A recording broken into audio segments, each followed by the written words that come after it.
Lo decíamos esta mañana, bueno, revisando un poco lo que se ha realizado. Ayer, temprano, en el primer bloque, se hablaba de la Asociación de Municipalidades y se trataron dos temas importantes: los alcances y problemas del proyecto de ley que fortalece el rol preventivo de los municipios y observatorio de riesgos de desastres y emergencia por cambio climático. Y compartimos algunos paneles en el día de ayer. En primer lugar, uso de herramientas tecnológicas en la prevención del delito. Después, fortalecimiento de la seguridad privada en busca de la implementación integral. Y finalmente, ayer cerramos con el panel número 3, enfrentando desafíos de seguridad vial, construyendo conectividad segura. Y hoy, en la mañana, comenzamos con el panel Aumento de los ciberataques, sostenibilidad de un sistema nacional de ciberseguridad. Posteriormente seguimos con políticas públicas y prevención de desastres, y así hace algunos minutos conversábamos sobre el panel número 6, garantizando la seguridad fronteriza, estrategias efectivas de control.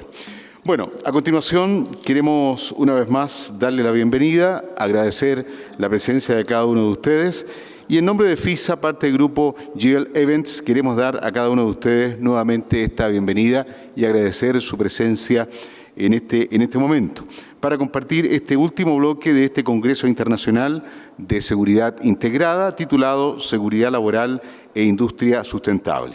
Una vez más, agradecer a quienes hacen posible este encuentro, nuestros auspiciadores, Hikvision, Idemia y Casmar, patrocinadores y colaboradores de Seguridad Expo 2023. Bueno, queremos presentar a la persona que va a ser el moderador del siguiente panel. Él es Hans Sandoval, gerente general, consultora HSE y Asociados, MBA, Universidad de Chile, ingeniero civil de Minas, Universidad de Santiago de Chile, experto en prevención de riesgos de la industria minera, categoría A, Cernagiomín, Chile, y más de 25 años de experiencia trabajando en áreas relacionadas con la ingeniería y construcción en proyectos mineros, operaciones mineras, planificación minera y gestión de seguridad y salud. Lo vamos a recibir con estos aplausos. Entonces está con nosotros don Hans Sandoval. Todo suyo. Muchas gracias. Bien, buenas tardes. Qué bueno que las luces, así alcanzo a ver a los que están allá al fondo. Bien, primero que nada agradecer la oportunidad de poder compartir algunos aspectos relacionados con la seguridad laboral y cómo podemos sustentar los resultados o sostener los resultados en el tiempo. Para ello vamos a generar una conversación y hemos estado conversando con los panelistas para mirar la seguridad, ojalá desde fuera de la caja, no la seguridad tradicional que conocemos a través del índice de frecuencia, de la cantidad de accidentes. Queremos ver cómo podemos construir una cultura que nos permita en las distintas organizaciones poder lograr los objetivos, no solamente de seguridad, sino que de negocio, y cómo esos resultados pueden sostenerse a través de las distintas iniciativas, programas y planes que se generan en el área de seguridad y salud ocupacional. Para ello, quiero invitar primero a Cristian Moraga. Si por favor me ponen ahí el... Bueno, Cristian Moraga es actualmente gerente de Certicultura y Woken. Es una empresa dedicada al tema de la digitalización, pero también Cristian ha sido gerente de Mutual de Seguridad algunos años y participa activamente en la Cámara Chilena de la Construcción. Por lo tanto, tiene una visión bastante amplia de lo que es el área de la construcción en Chile y también el tema de seguridad a nivel nacional. Muchas gracias, Cristian, por aceptar la oportunidad de conversar. También me acompaña don Patricio Jaramillo. Patricio es gerente de desarrollo y proyecto en la consultora HSA también. Patricio tiene una experiencia dilatada como consultor proveniente de empresas de prestigio como DuPont y actualmente está desarrollando trabajo en conjunto con la empresa HSA. Tenemos también a Javier Pinto. Javier Pinto es CEO de la empresa iCenit, que es una empresa dedicada a la tecnología y cómo a través de esos elementos podemos dar soporte, mejora en los procesos de seguridad y salud ocupacional, y creo que es una buena oportunidad para mostrarnos el futuro, traerlos para acá y poder entender cómo la inteligencia artificial, por ejemplo, puede ayudarnos a mejorar los procesos. Y finalmente me acompaña Miguel Ángel Díaz. Miguel Ángel es gerente corporativo de seguridad y salud ocupacional para Colbún. También tiene una dilatada trayectoria. Él ha trabajado en distintas empresas del rubro de los servicios a la minería, importantes empresas. De hecho, es miembro de APRIMIN, del Comité de Seguridad, y hoy día nos acompaña para mostrarnos también la visión, los desafíos y las oportunidades de la industria de la energía en el país. Bien, sin más, y al final nos gustaría sí generar una instancia por si ustedes quieren hacer consultas, así que para que vayan pensando si es que quieren hacerle alguna consulta específica a algunas personas del panel. Bien, ahí estamos. Muchas gracias, primero que nada, por acompañarnos. Y esta es una conversación, no tenemos presentaciones. Y para entender el tema de la seguridad, a mí me gustaría partir en esta mirada más fuera de la caja, que es lo tradicional. ¿Qué representa la seguridad para ustedes? ¿Y por qué creen que debemos sostener los resultados en el tiempo? Entonces, no sé si alguien quiere partir o nos venimos en orden de allá para acá. Miguel Ángel. ¿Se escucha? Sí. Hola, buenas tardes a todos. Bueno, yo creo que hoy el tema de seguridad representa en la industria, en toda la industria, no solamente en el mundo de la minería, donde normalmente ha aparecido como un tema sumamente relevante desde hace ya varios años, que ha llevado un poco la delantera. Hoy día en toda la industria representa la obligación de las empresas de desarrollar los trabajos de una forma sin personas lesionadas, o sea, en forma responsable. Hoy día, ayer me tocó precisamente estar con nuestro gerente de operaciones de Colbún, el gerente de generación, dueño de todas las plantas, y él nos hacía un esquema donde nos mostraba el resultado de la empresa y nos hacía dos entradas. Nosotros tenemos el desarrollo técnico de nuestros negocios, pero ese desarrollo técnico no puede ser sin seguridad, y lo dibujaba como la segunda entrada. Y también no sacamos nada con hacer los trabajos bien y con seguridad si es que no se desarrollan de buena forma en lo técnico. Entonces hoy día yo creo que el hacer las cosas bien, el no tener trabajadores accidentados para las empresas está siendo una obligación moral, una obligación frente a la sociedad, una posibilidad de poder hacer el negocio más sustentable. Perfecto. Gracias, Miguel Ángel. Cristian. También, buenas tardes. Muchas gracias por la invitación. Para mí la seguridad tiene que ver con una forma de pensar, una mentalidad de cómo enfrentar los procesos diarios que hay en toda actividad laboral en este caso. Toda actividad de trabajo tiene sus riesgos.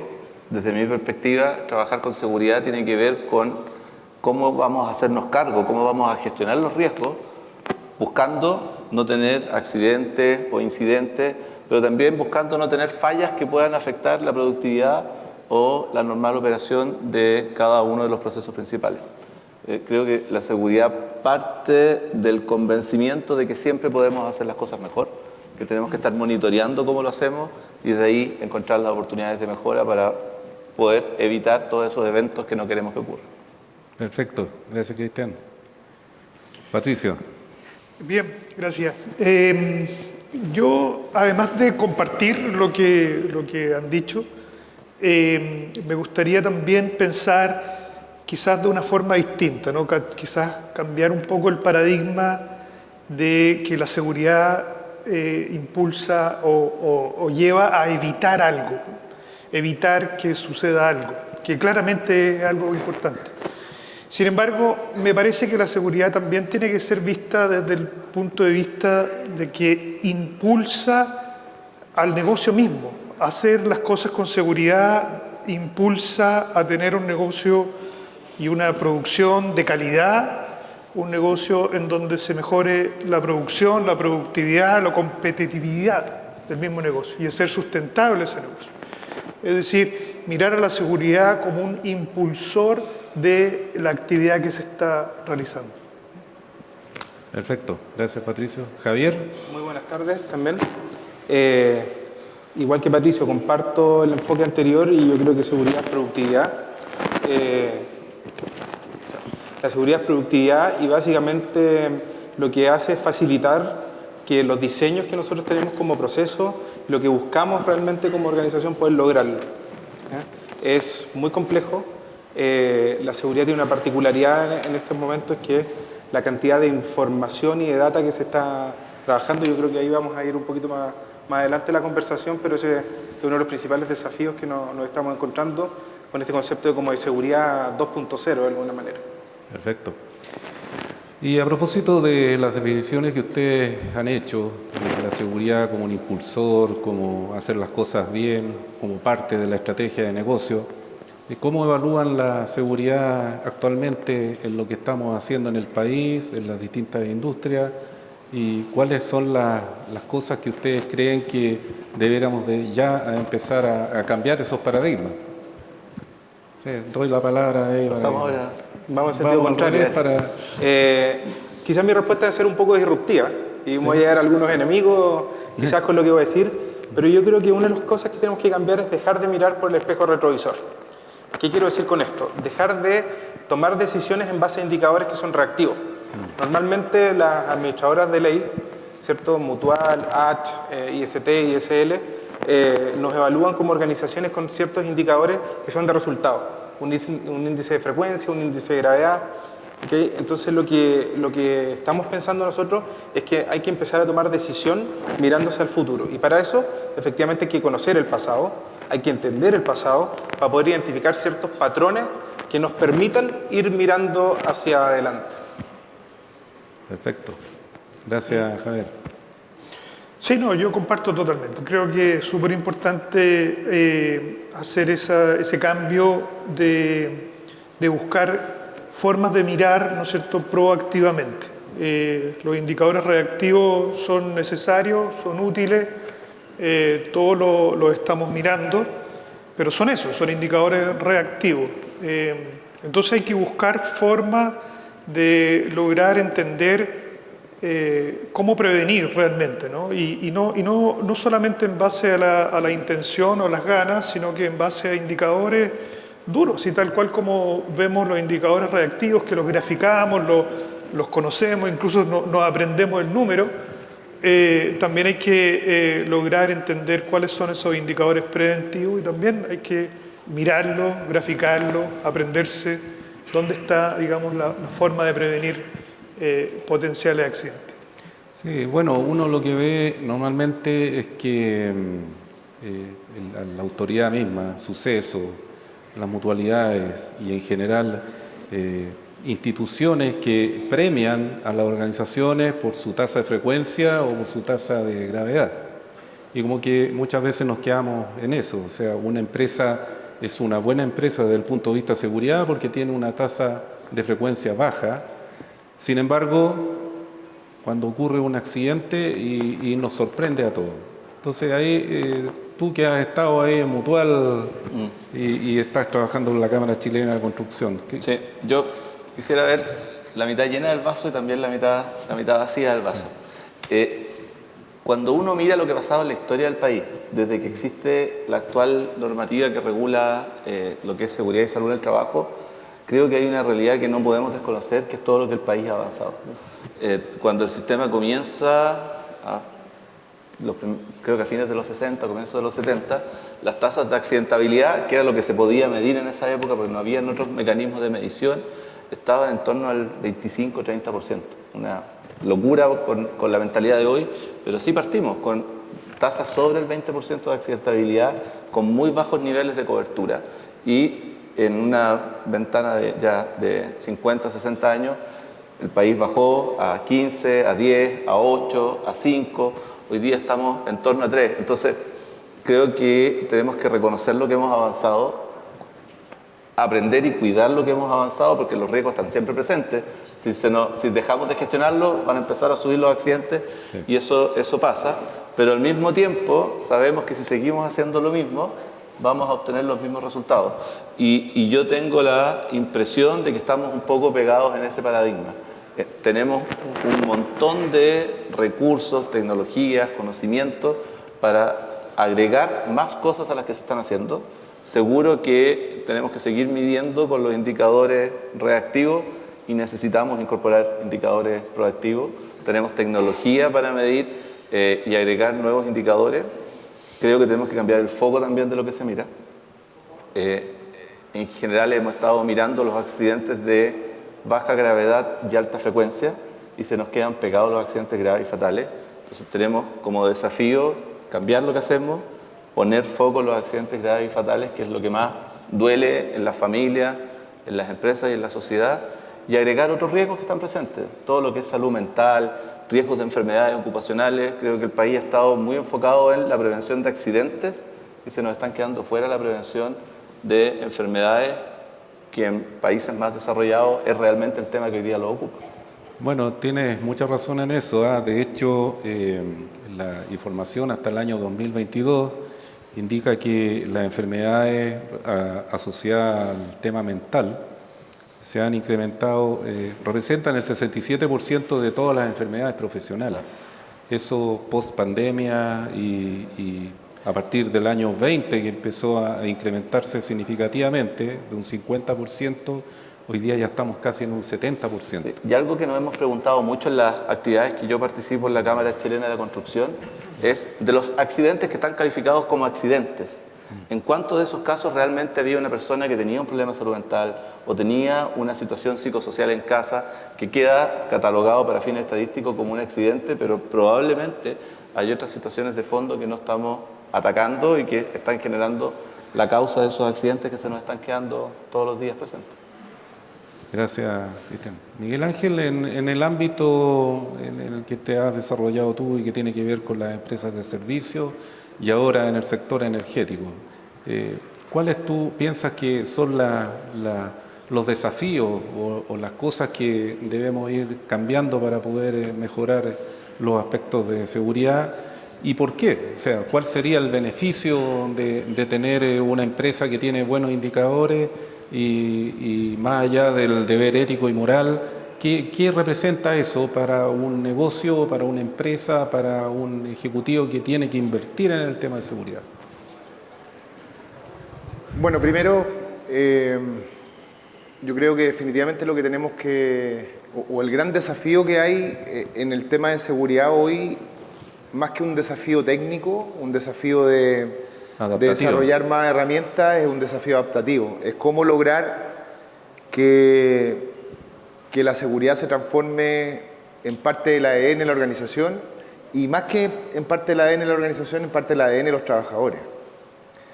Yo siento que el país, en general Chile, yo he tenido la suerte de trabajar en empresas multinacionales, me ha tocado ver el ejemplo de cómo se desenvuelve el tema de seguridad afuera, y creo que hay cosas que pasan en Chile que afuera no las entienden. Por ejemplo, este hecho de tener que tratar de buscar formas de poder llegar a que la gente entienda que se tiene que cuidar. Hay otras culturas, y ahí nos metemos al concepto de cultura, hay otras culturas que definitivamente no lo entienden. O sea, a mí me tocó en algún momento presentarle a colegas de Europa actividades que nosotros hacíamos lúdicas para poder convencer a los trabajadores que tenían que cuidarse, y ellos me decían, ¿y por qué tienen que hacer eso? Entonces, en esa línea yo creo que las herramientas preventivas que se requieren en las distintas industrias para poder trabajar existen. Yo creo que no hay que inventar la rueda entre los distintos rubros y entre las distintas empresas multinacionales y todo lo que está en el mercado chileno y me refiero al mercado chileno, hay suficiente expertise técnica como para poder enfrentar los desafíos de la seguridad. El punto es cómo logramos que la gente tome un nivel de disciplina con respecto al cumplimiento de esa herramienta. Por ejemplo, con respecto al tema que mencionaba Cristian de la exposición, a mí más que prevenir accidentes me gusta el término prevenir exposición. Y cuando hablamos de los accidentes graves y fatales, hoy día es muy raro que una empresa que tiene exposición o probabilidad de exposición a accidentes graves y fatales no tenga un protocolo para prevenir accidentes graves o fatales, o no tenga una lista de verificación de cuáles son los controles que se deben aplicar, por ejemplo, para, como comentabas tú hace un rato, en la casa, pero en la industria uno tiene un protocolo para evitar una caída de altura, ¿cierto? Sí. Y sorprendentemente cuando uno va a hacer doble clic a la ejecución de esos protocolos se encuentra con que a veces la gente no los usa. La hace cortita. La hace corta, claro. Entonces yo creo que el desafío, como dije antes, Hans, es un desafío adaptativo y un desafío que tiene que ver con poner la seguridad como, ni siquiera como prioridad, porque la prioridad, cuando nosotros ponemos la seguridad como prioridad cambia, como parte del ADN un valor de la organización, un valor. Perfecto. Un valor. Y a propósito de eso, de los valores y la forma de hacer las cosas, ahí entramos ya en el mundo de la cultura de seguridad. Entonces, cuando estamos hablando de cultura de seguridad, uno escucha, mira, a nosotros nos ha ido bien porque tenemos una buena cultura de seguridad, o los resultados no nos acompañan porque la cultura de seguridad del país, de la región donde estamos, no nos ayuda. ¿Por qué es tan importante la cultura? ¿Cuál es el tema? ¿Qué significa la cultura dentro de las organizaciones para construir, digamos, una seguridad que sea permanente en el tiempo y se puedan sustentar o sostener los resultados? A juicio de usted, en la organización donde trabajan, ¿cómo evalúas tú la cultura? Parto yo. Bueno, yo primero la definición de cultura. A mí la definición más simple de cultura y con la que siempre me refiero al concepto de cultura es la forma como un grupo de personas, un grupo de individuos, una sociedad se comporta o se desenvuelve. Y así como Carabineros seguramente tiene una cultura, el Ejército tiene una cultura. A mí me tocó en alguna oportunidad visitar el Ejército y era sorprendente como con muy pocos recursos, me tocó ir a un taller de mantenimiento, con muy pocos recursos tenían un nivel de disciplina tal que hacía que no tuviesen accidentes. Porque los tipos desarmaban los motores en línea, armaban los motores en línea. Entonces, la disciplina, en el caso de ellos, hacía, la cultura de la disciplina en ese caso hacía que ellos no tuvieran accidentes. Lograban los resultados y los objetivos a través de eso. Claro, sin ponerle tantos recursos, sin la necesidad de invertir tanto, gracias a la cultura de disciplina, lograban los resultados. Para mí, el concepto de cultura tiene tres grandes componentes. Un componente de conductas, que son las que se tienen que influenciar, que se tienen que crear, que se tienen que generar, hábitos. Que se tienen que modelar. Que se tienen que modelar. Herramientas o sistemas que tienen que existir y que tienen que estar acorde a la necesidad del negocio. La forma de hacer las cosas, como un procedimiento. Como sistema de gestión, como herramientas preventivas, ¿ya? En el fondo lo que yo armo como sistema de gestión. Y sin duda lo más importante en cualquier modelo cultural, el liderazgo, un liderazgo que sea capaz de moldear, que sea capaz de comprometer, de generar engagement, como dicen los gringos, con los trabajadores, para de esa forma poder modelar conductas. Sí, estamos hablando de cultura, entonces es formas de pensar y formas de hacer de una organización. ¿Ya? ¿Cómo lo ves tú, que has trabajado harto en este tema también, Cristian? Efecto, o sea, yo estoy convencido que es finalmente la cultura la que determina el nivel de seguridad de la empresa. Cuando hablamos de seguridad, todo este rato hemos hablado de comportamiento, de que las personas cumplan los protocolos, de que de alguna manera no haya exposición, habiendo protocolos o normativas al respecto. Bueno, eso tiene que ver con los comportamientos de las personas. Y los comportamientos dependen de nuestros valores, de nuestras creencias, de qué es lo que la organización premia y castiga en el día a día, cuando lo que está importando es la producción, el sacar a tiempo los distintos desafíos laborales que existen. Entonces, yo estoy convencido que es la cultura, creencias, valores, comportamientos, la que determina finalmente el nivel de seguridad del día a día en una empresa. A mí también me gusta como definición, cultura es lo que yo hago cuando nadie me ve. Y de alguna manera, a mí me ha tocado visitar muchas empresas de distintas actividades económicas y uno respira la cultura. Uno cruza el acceso a una empresa, a una puerta, una oficina o una planta industrial y uno se da cuenta en ciertos elementos gráficos, claro, hay señalética, pero también en cómo están distribuidas las oficinas, en cómo están demarcadas, el orden, cómo están demarcadas las zonas para caminar en los patios, si la gente respeta o no respeta, cómo están estacionados los autos. Uno va mirando ciertos elementos que te dicen efectivamente cómo se comporta cada uno de los trabajadores, aunque no exista un supervisor o un jefe que esté mirando. Y creo que eso se construye en el tiempo. El desafío de la cultura no es algo mágico ni algo instantáneo, es un proyecto de transformación que toma por lo menos 2 o 3 años. Bien, ahí hemos conversado y ustedes se han referido a lo que es disciplina.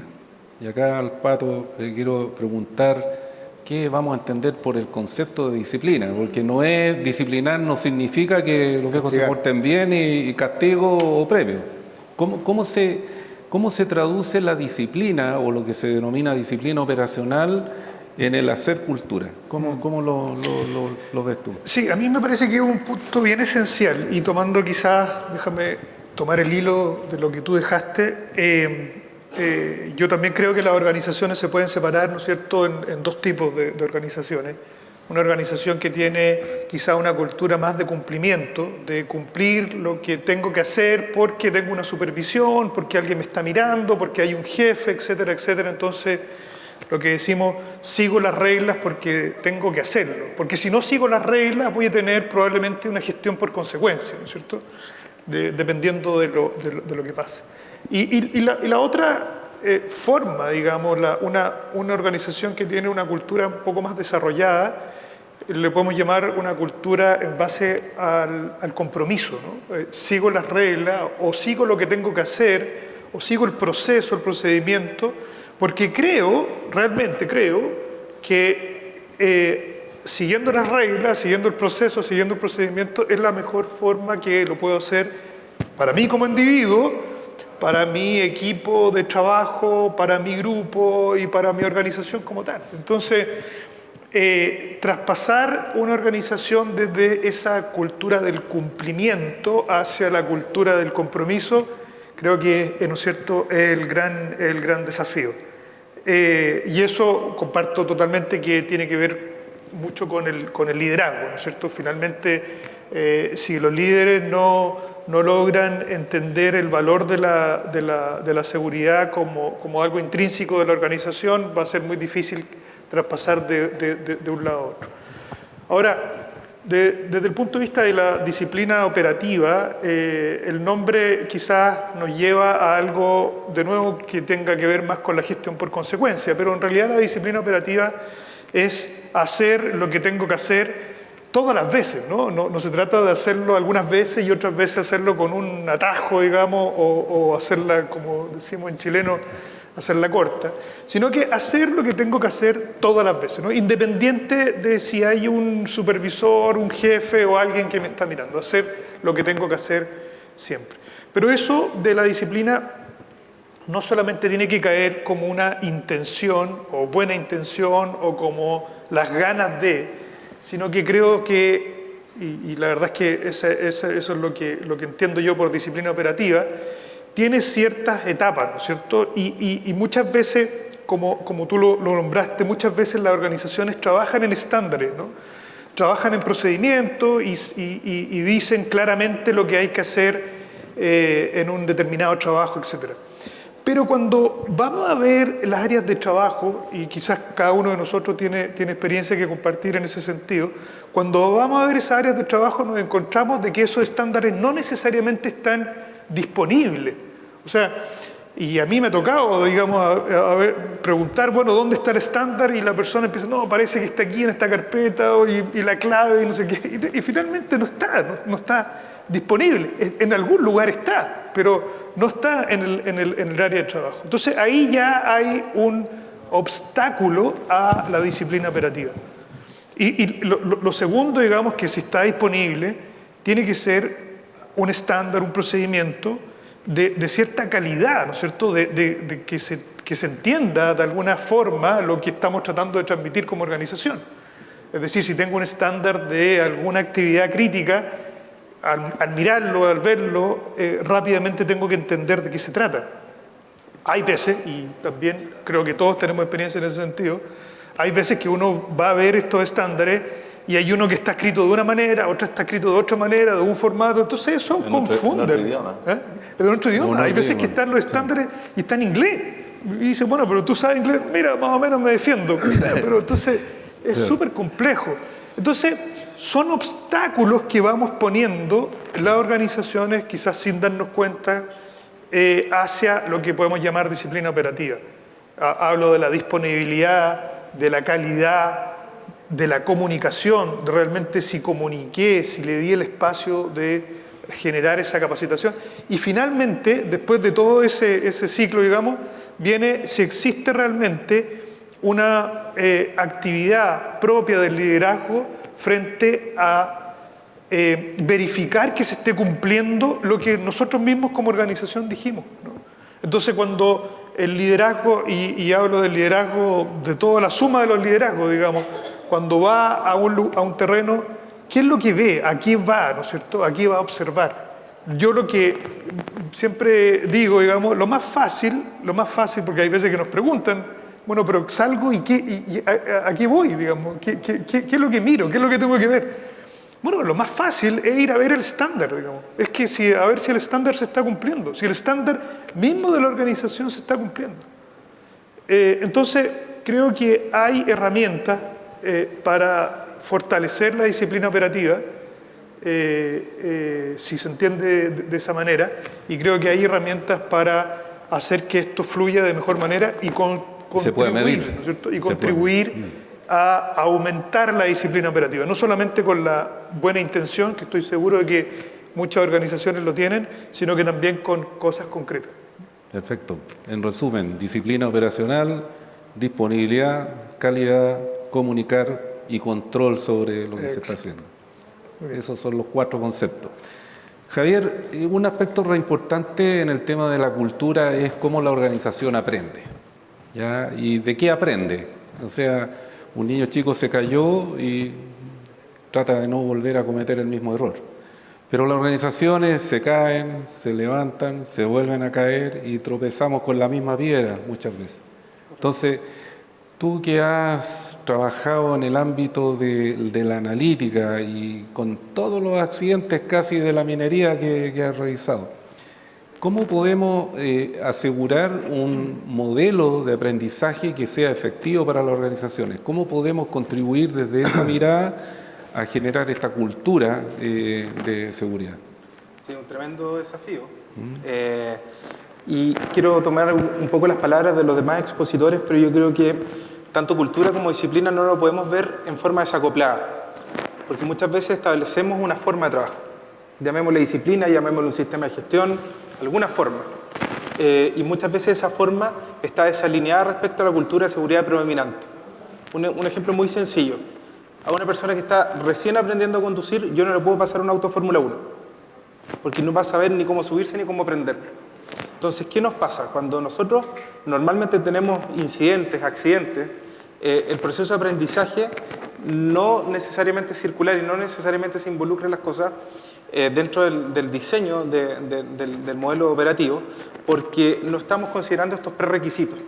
No estamos entendiendo cuál es la cultura predominante de la organización, ¿cierto? ¿Cuál es el sistema que administra esta cultura o la disciplina predominante de la organización? Entonces empezamos y diseñamos acciones que no necesariamente se van a poder implementar por condiciones técnicas, por temas culturales. Entonces entramos en este loop que tú dices de que nos repetimos una y otra vez los mismos incidentes.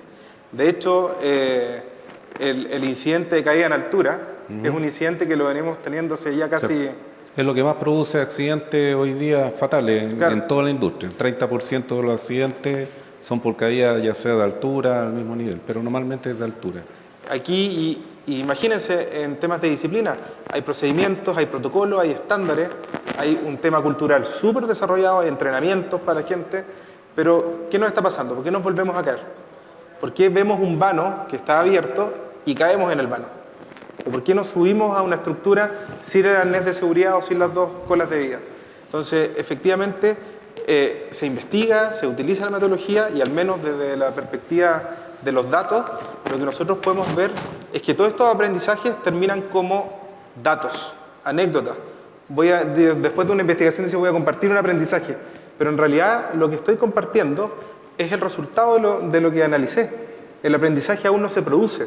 El aprendizaje se va a producir una vez que yo identifiqué todas las causas que provocaron este evento y fui capaz de incorporarlas dentro de mi modelo operativo para evitar esta recurrencia. Y en eso la inteligencia artificial tiene harto que hacer. Muchísimo, muchísimo. La inteligencia artificial ya se está utilizando en los temas de investigación de incidentes y la gracia que tiene que es un análisis de analítica avanzada, básicamente. O sea, nosotros normalmente cuando investigamos las personas un accidente, vemos un hallazgo, vemos una actividad y un control que se vulneró. Pero la inteligencia artificial lo que hace, verifica otros patrones, que no necesariamente se ven de primera a primera, no es causa-efecto, sino que son estos elementos que están un poquito más escondidos dentro del análisis, en lo que se llaman malos actores. Y los malos actores en la inteligencia artificial es una conjunción de muchas cosas que suceden en un mismo momento. Por ejemplo, trabajo en altura a las 2 de la mañana en la empresa X, con el personal tanto, en jornada de enero. ¿Okay? Entonces, toda esa línea o ese string que se llama, que esa cadena de eventos, la inteligencia artificial lo que promueve y lo que busca es mostrártelo. ¿Okay? Y cuando esto lo replica en miles de actividades, empiezas a ver patrones. Que esa yo te diría que es una de las principales gracias. Porque cuando nosotros investigamos un accidente vemos puntualmente lo que sucedió. Pero la inteligencia artificial lo que hace es consume todos los datos y lo proyecta en actividades futuras y en actividades pasadas. Por lo tanto, te puede mostrar ciertas tendencias que uno no ve. ¿Se puede predecir? Es difícil la pregunta. Sí. Hay un concepto que se maneja en seguridad que es el concepto de organizaciones data-driven. ¿Qué es lo que es data-driven? En un segundo identifico un problema, se me prende una alarma, una luz roja, en 3 segundos yo soy capaz de entender por qué sucedió, hasta ahí está perfecto, todos interactuamos con eso en el día a día. Todos vivimos con una alarma, ¿cierto? Nos subimos a un ascensor y el ascensor, había mucha gente, nos subimos, suena una alarma, sabemos que hay, ¿cierto? La causa, exceso de carga en el ascensor. Pero el desafío está en el 10, en el 1, 3, 10. Identifico, se prende la alarma, en el 10 entiendo las causas, en el 3 entiendo las causas, pero en el 10 viene la prescripción. O sea, a los 10 segundos. A los 10 segundos. ¿Qué voy a hacer? ¿Cómo puedo solucionar esto? Y esto de la analítica avanzada, o los modelos de datos avanzados, inteligencia artificial, ChatGPT, que seguramente lo han escuchado, y otras herramientas, hay que entrenarlos y están con un alto grado, más que de predicción, de mostrarte probabilidades de que sucedan cosas. Perfecto. En base a los patrones. Bien. Cristian, en tu invitación a pensar un poco fuera de la caja, de escuchar un poco lo que plantea Javier, me parecen dos reflexiones que quisiera compartir. Por un lado, el tema del aprendizaje. Tradicionalmente vemos que el accidente o el incidente es una fuente de aprendizaje. Y sin duda que hay mucho que aprender. Pero afortunadamente, con todo lo que se ha trabajado, la mayoría de los días no tenemos accidentes. Ahí tenemos una tremenda fuente de aprendizaje.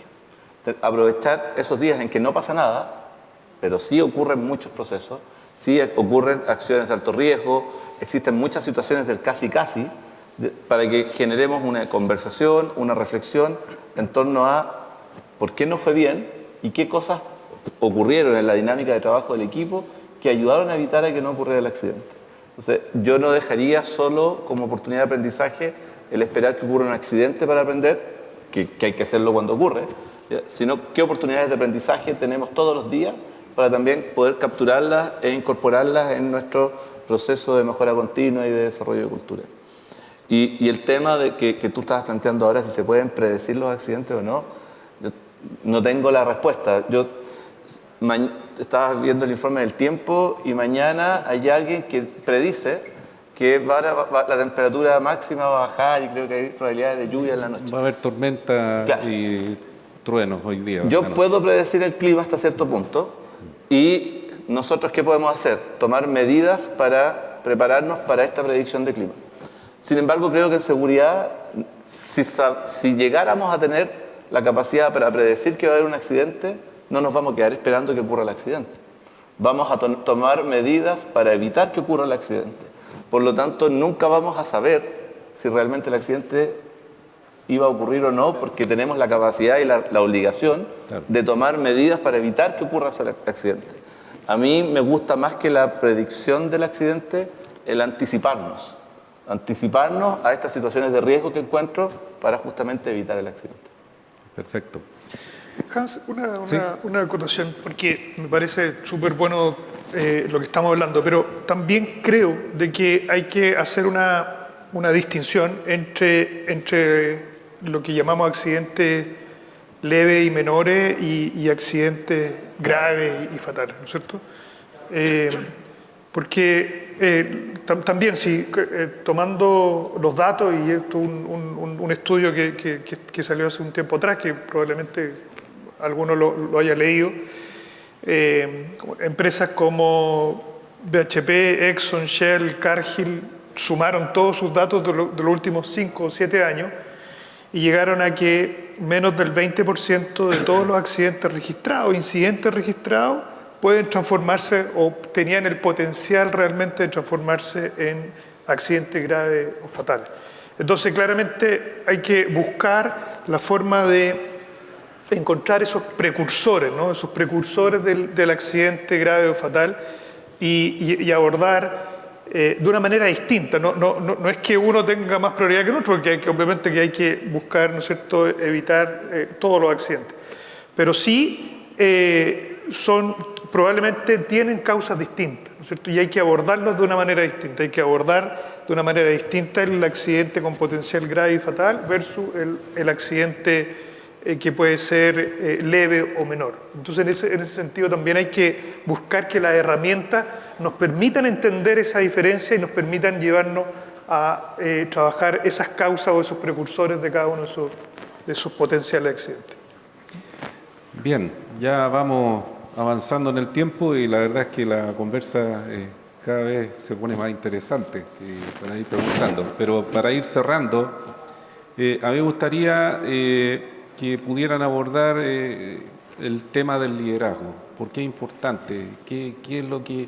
¿Por qué se habla tanto del liderazgo y cómo eso construye cultura y cómo eso apalanca las mejoras del negocio? Miguel Ángel, si tú quieres partir. Sí, en mi experiencia, a mí el tema del liderazgo siempre ha sido algo importante, pero cuando logré percibir el real impacto que puede generar el liderazgo en los trabajadores,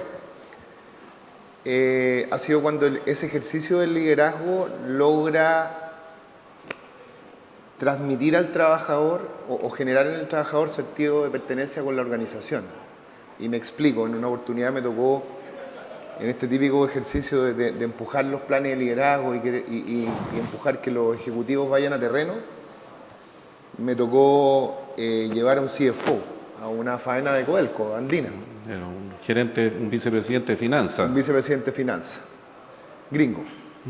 Entonces íbamos en la camioneta y me costó harto sacarlo, lograr finalmente subirlo a la camioneta y llevarlo a la faena.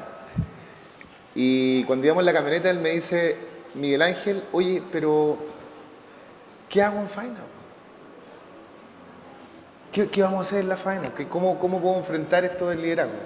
Y es tal como tú, Patricio, señalaba, o sea, lo más fácil, yo le decía lo más fácil, es ir y mirar cuáles son las tareas críticas que están realizando los trabajadores y verificar los controles sobre esas tareas críticas que están definidas, son estándares. Y además, y ahí desarrollamos un poco la idea y después lo tomamos como lo he tomado, digamos, en todos los planes de liderazgo. Además, háblale a la gente desde tu rol, desde tu rol en la organización. Y qué mejor rol para hablarle a la gente que el rol del que maneja la plata. Claro. Entonces, cuéntale a la gente cómo está el negocio, cuéntale a la gente cómo está... O sea, se hace un ejercicio de liderazgo, de verificación de controles, después nos juntamos con la gente, le damos un feedback, los felicitamos si están haciendo las cosas bien, les damos a conocer las cosas que están fallando, los controles que no están implementados, y después conversar a la gente desde tu rol, desde cómo va la empresa, cómo van los números, ¿cuál es el impacto? cuáles son las proyecciones de futuro. Y ahí se genera un círculo que creo que realmente es muy virtuoso, que termina cerrando esta potencia que tiene el ejercicio de liderazgo, donde la gente de partida tiene la posibilidad de enterarse de cosas que normalmente no conoce, tiene la posibilidad de conversar con ejecutivos con los cuales normalmente no se relaciona, y se siente parte de la organización.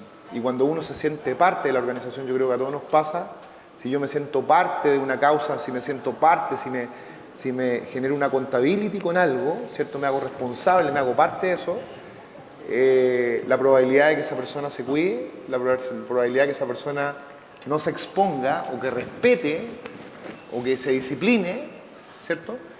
Creo que es mucho mayor. Es mucho mayor. Impacta el clima, impacta...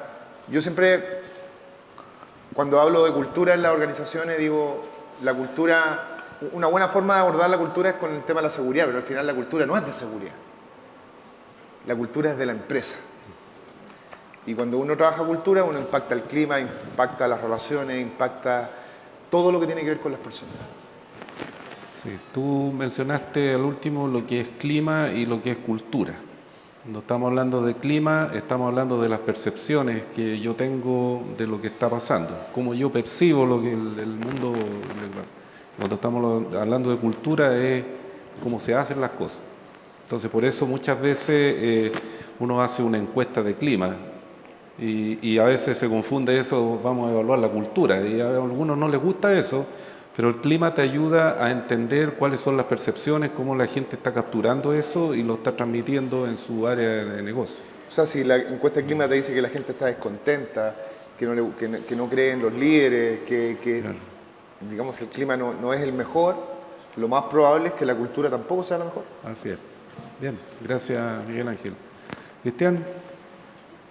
El liderazgo, en mi opinión, es el que mueve todo. El liderazgo es, en distintos lugares de la organización, es el motor que puede movilizar la cultura. Si yo quiero avanzar en seguridad, tengo que intervenir en la cultura. ¿Cómo intervenir con la cultura? Desde los roles de líderes, mientras más arriba probablemente, eso sea, sin duda con mayor impacto. Los líderes son los que definen dónde asignan los recursos. Si quiero movilizar la seguridad, bueno, cuánto recurso económico, cuánto tiempo, cuánto espacio en las reuniones, qué voy a medir en materia de seguridad, lo definen finalmente los líderes. Hoy día estamos en época de presupuesto. ¿Qué está pasando con los presupuestos del 2024 respecto de seguridad? ¿Qué decisiones se están tomando en esa materia? Pero el líder también es el que transmite, comunica con lo que dice y con lo que hace, y hay una obligación de coherencia en materia de seguridad que me parece súper relevante. Yo puedo hablar de seguridad 1000 veces, puedo colocar los mejores eslogans, pero si el líder es el primero que traspasa y no respeta los protocolos de seguridad, todo el resto se cae. Y desde ahí, todo lo que aquí se ha conversado me parece que tiene que estar activado permanentemente por todas las personas que tienen responsabilidad de jefatura. Mientras más arriba, más responsabilidad, pero el supervisor que está a cargo de un equipo también tiene una responsabilidad de liderazgo, una jefatura, una gerencia también. Gracias, Cristian. Patricio. Sí, quedan pocos minutos y veo en el reloj. Pero sí, tomando lo que tú dijiste, Cristian, y también lo que dijiste hace un tiempo atrás, que se ha hecho mucho en los últimos años, ¿no es cierto? O sea, creo que en los últimos 5 o 6 años vamos a estar de acuerdo que la concientización de los líderes acerca del valor de la seguridad ha mejorado y ha mejorado probablemente sustancialmente. Y creo que se han hecho varios esfuerzos en profundizar en el valor de la seguridad, en el alto liderazgo. Ahí tú mostraste un ejemplo, ¿no es cierto?, del CFO o de algún gerente o vicepresidente. Creo que el desafío que existe hoy día en términos del liderazgo es cómo hacer, ¿no es cierto?, para que el liderazgo, que también es un tremendo liderazgo, el liderazgo operacional, el liderazgo de la supervisión, de la jefatura, de la coordinación de las tareas, también asuma la seguridad como un valor. Y probablemente ahí hay un esfuerzo que todavía existe, desde mi punto de vista, una brecha en las organizaciones en cómo abordar un liderazgo operacional en cuanto a creencias de seguridad. Yo he participado en algunas encuestas, así que hablamos de encuestas, y cuando uno segmenta el alto liderazgo, digamos, de una organización y logra entender las creencias de ese grupo de liderazgo, probablemente, como digo, han ido avanzando. Pero cuando esa misma encuesta y esas mismas preguntas uno se las hace a un liderazgo operacional, se encuentra con una brecha bien importante y bien sustancial. Y creo que eso está en varias de las industrias y las compañías de las organizaciones que hay en Chile. Entonces ahí hay una oportunidad de mejora, una brecha importante que abordar hablando de liderazgo. Gracias, Patricio. Javier. Tremenda palabra, liderazgo, sobre todo en estos tiempos, liderazgo en millennials, en centennials, que básicamente eso cuando lo llevamos a industrias de mano de obra intensiva como minería, como industrias de energía, se transforma en una palabra que estamos utilizando que son los baja experiencia laboral, los BEL. Entonces, ¿cómo ejercemos liderazgo en estos grupos que tienen ciertas características que no son las mismas que nos tocó a nosotros en nuestras generaciones liderar? Yo creo que, como para reflexionar, porque no te podría decir nada más, creo que hay que considerar que las personas tenemos un proceso de aprendizaje de primer orden. Observamos, probamos y buscamos el resultado. Entonces, para poder hacernos líderes en estos millennials, centennials, creo que tenemos que ser muy responsables en lo que hacemos. ¿Sí? Bien, muy de acuerdo. Muchas gracias, Javier. Quedan algunos minutos y quiero dejar la oportunidad, antes de cerrar, si es que alguien quiere hacer alguna consulta. No sé si tenemos micrófonos por ahí. ¿Sí? Aprovechen. Aquí, perfecto. No es un palo blanco, ¿no? No. Amigo tuyo. Hola, buenas tardes. Sí, sí. Y te presentas también para saber... Bueno, mi nombre es Francisco Díaz, pertenezco a CMP y voy a ocupar a lo mejor de ejemplo a la Escuela de Formación. En su oportunidad, Carabinero hizo un estudio y vio que la formación de ellos en 12 meses era menor. O sea, no era la mejor a lo mejor, para poder sacar carabineros, ¿no es cierto?, a la población. Y hizo una segunda evaluación y hoy en día ellos se deben preparar 24 meses. Entonces, desde el punto de vista de ustedes, lo escuchaba con atención y no me cabe ninguna duda que son una eminencia, ¿no es cierto?, en lo que puede hacer SCO o HC, ¿no es cierto? Pero desde el rol de ustedes no se han cambiado la vereda y poder haber visto o ver, porque efectivamente hablamos de número, pero detrás de ese número tenemos familia, tenemos personas, los que fallecieron fue un papá, fue una mamá, fue un hijo. Entonces, ver esa ausencia a lo mejor de cultura, de enseñanza, ¿no es cierto?, que podemos a lo mejor avanzarlo desde el colegio, no solamente desde las empresas, sino que comenzar desde abajo. Yo creo que cada uno de ustedes pudo haber visto en su oportunidad, ¿no es cierto?, en la enseñanza básica, cuando existían las brigadas de tránsito, ¿no es cierto?, cuando nos enseñaban, ¿no es cierto?, los colores del semáforo, hoy aquí no se cruza, y desde chicos nos enseñaron siempre eso. y después cuando grande uno lo puede aplicar sin ningún problema porque hubo una cultura y una enseñanza desde abajo.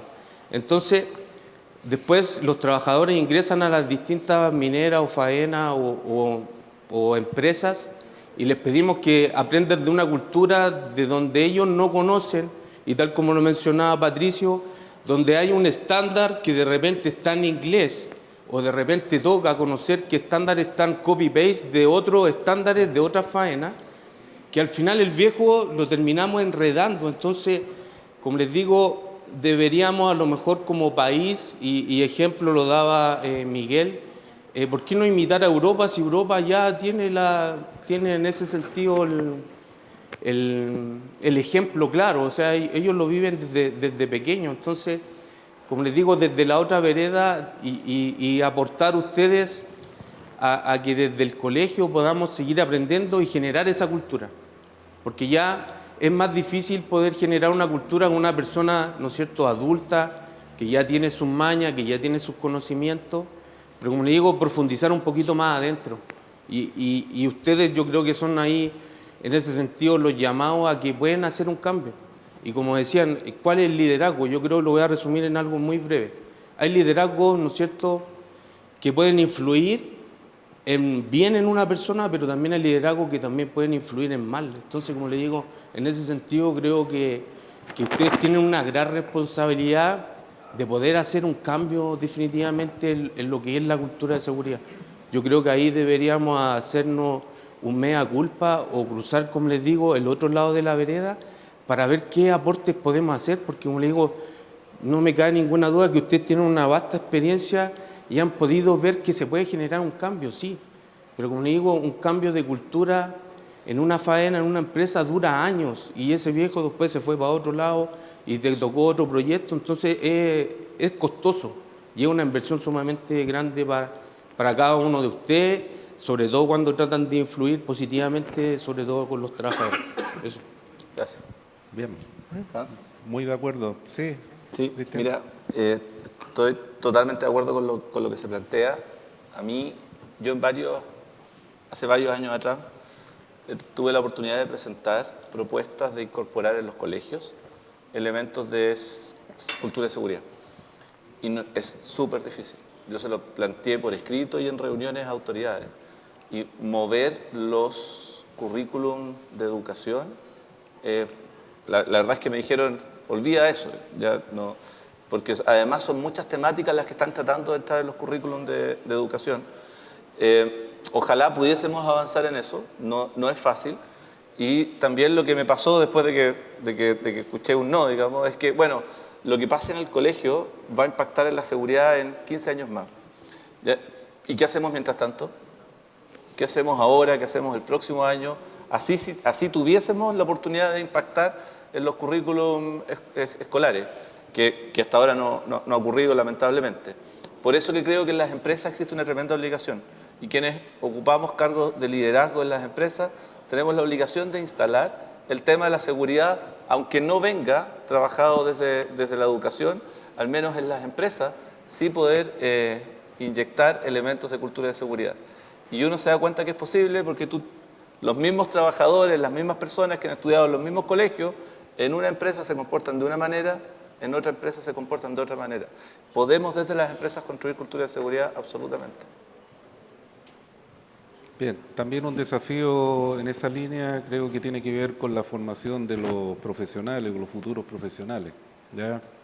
También me tocó en alguna oportunidad conversar la posibilidad de introducir temas de seguridad más allá de lo que en la universidad a lo mejor nosotros pasamos como un ramo de prevención de riesgo, que era ver la ley 16.744 y eso es prevención. Entonces, el profesional que sale y después tiene a cargo gente, recién empieza a construir esa conciencia de seguridad dependiendo de la empresa donde llegue. Le toca una empresa que es desarrollada en materia de seguridad porque viene con prácticas de otras partes del mundo. Claro, eso va a formar un profesional que ya desde el principio va a ir construyéndolo. Y no así los profesionales que pueden ingresar a una industria donde es casi en tercer o cuarto lugar de las prioridades. Entonces, también es un desafío y lo que hay que hacer es ir empujando, ir generando estas conversaciones, ir generando estos espacios para poder mover la barrera un poquito más allá cada día. Bien, no sé si hay alguna otra consulta. Sí, aquí hay otra consulta. Don Guillermo. Hola, buenas tardes. Guillermo León, consultor. Uno de los puntos que siento que quedó un poco ausente tiene que ver con los diseños, con el hardware. Me explico. Nosotros tenemos plantas, industrias, instalaciones que llevan años, que se construyeron con un tipo de forma, algunas se compraron usadas en el extranjero, y que hoy día algunas son trampas mortales, ¿ya? Y por un lado, seguimos en algunos extractos de empresas predicando que el autocuidado y los procedimientos y la cultura es la que va a mejorar la seguridad. Pero seguimos poniendo a los trabajadores a condiciones en las cuales hoy día no es fácil hacer que las cosas funcionen a un nivel de cero accidente cuando se bypassean sistemas, o se volvió como práctica trabajar a la falla. O sea, se quemó una correa, no, es normal, se para el camión, no es normal, bypassémoslo. Entonces, en esa línea tenemos condición instalada, por un lado que ya está mala, pero también tenemos una condición de nuevos diseños que solamente considera, por ejemplo, lo que dice la Ley de Urbanismo y Construcción y el 594. Pero no se preocupa después que se construye un edificio, cómo se le hace el mantenimiento, y terminamos después con que no hay accidente en la obra, pero después cuando alguien va a ir a arreglar un aire acondicionado, pierde una mano porque, no sé, pues, estaba muy difícil de poder hacer el mantenimiento para la ubicación, o lo que decía Hans, los trabajos en altura no se consideran después para el mantenimiento y terminamos haciendo escalera hechiza, ocupando horquillas con escalera o improvisando plataformas de trabajo, porque después que se construya algo, nadie se preocupó de cómo se iba a hacer mantenimiento seguro. Entonces, en esa línea me gustaría saber su opinión en relación también a cómo también afrontamos mejorar la seguridad desde la condición, tanto de instalaciones y también de las nuevas herramientas que están llegando, tanto eléctricas como neumáticas, que también tienen condiciones de diseño que, si se consideran en la adquisición, podrían también generar mejores condiciones de control en el uso. Sí. Bueno, no está fácil la respuesta. Se supone que no tenía que preguntarme eso. No, mira, yo creo que hay un tema que hoy día se está tratando de abordar, sobre todo en las empresas de ingeniería, que es el concepto de HSEC en el diseño, ¿ya? O HSEC in Design. Y que normalmente se interpretaba como la evaluación de los riesgos en la parte de ingeniería o la constructibilidad o la mantenibilidad posterior, ¿ya? Y lo que se ha estado conversando en empresas que están más avanzadas que la industria de acá, tiene que ver en cómo en el diseño yo hago las modificaciones para encapsular, mitigar o reducir el riesgo una vez que ya esté operando o esté en la fase de construcción incluso. Entonces, un concepto que hay que ir trabajándolo. Yo he conversado con algunas empresas de ingeniería y ellos, si bien es cierto, tienen este modelo de evaluar los riesgos, pero no el evaluar cuando cambio la ingeniería, o si yo hice una ingeniería previa para el estudio de factibilidad y después ya hago la ingeniería de detalle, y si hay cambios, cómo eso me afecta en exposición o en medidas de control que sean de más de ingeniería que administrativa. Eso todavía no está bien abordado y es un espacio para los consultores como usted, que ha trabajado ahí en construcción de proyectos. Por lo tanto, creo que hay espacio y hay formas de abordarlo eso, pero si uno ve literatura, tal vez en plantas químicas, podríamos hablar de eso. Sí, yo Guillermo, creo que lo que tú planteas es como un panel, un nuevo panel, digamos, o sea, da para mucho y me parece muy, muy interesante. Obviamente que siempre nos va a llamar la seguridad de las personas, que es lo que hemos hablado hasta ahora, pero también hay que acordarse de que en compañías, industrias que manejan sustancias químicas, combustibles, etcétera, o altas energías como el caso de la minería, claramente, o químicas, petroquímicas, existe algo que se llama la seguridad de los procesos. Y esa seguridad de los procesos debe abordar lo que tú estás diciendo, y esa seguridad de los procesos, como dijo Hans, debe comenzar desde el diseño, ¿no? Desde el diseño de la planta.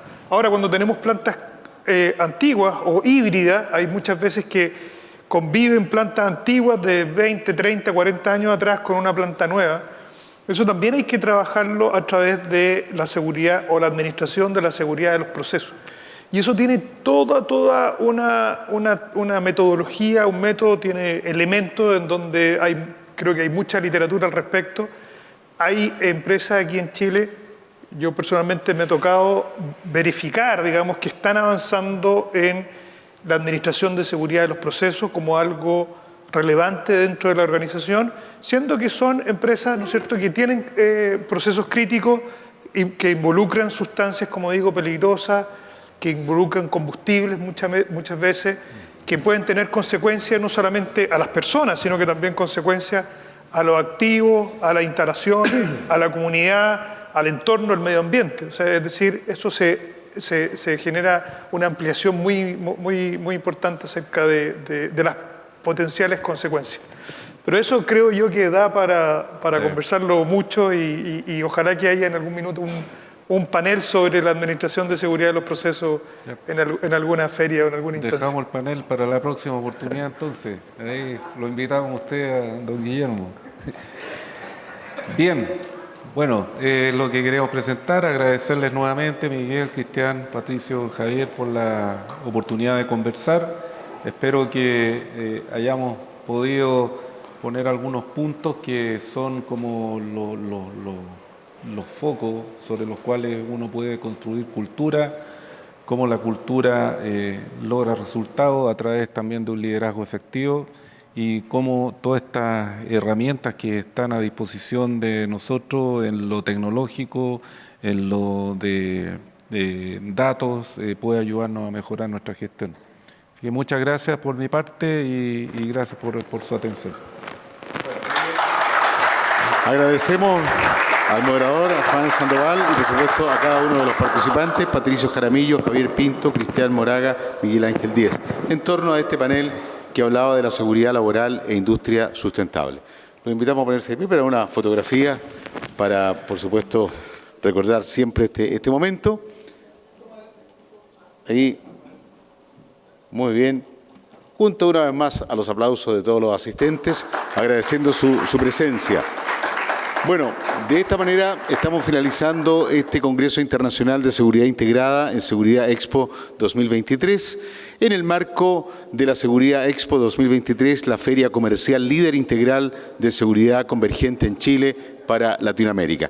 Una vez más, en nombre de FISA, parte del grupo GL Events, hemos querido agradecer, por supuesto, vuestra participación en torno a este Congreso Internacional y agradecer especialmente a nuestros auspiciadores, Hikvision Vision, IDEMA y Casmar, que han estado con nosotros. Y una vez más a todas y todos ustedes, muchas gracias por vuestra presencia y quedan cordialmente invitados a Seguridad Expo 2024. Hasta entonces y muy buenas tardes. Muchas gracias.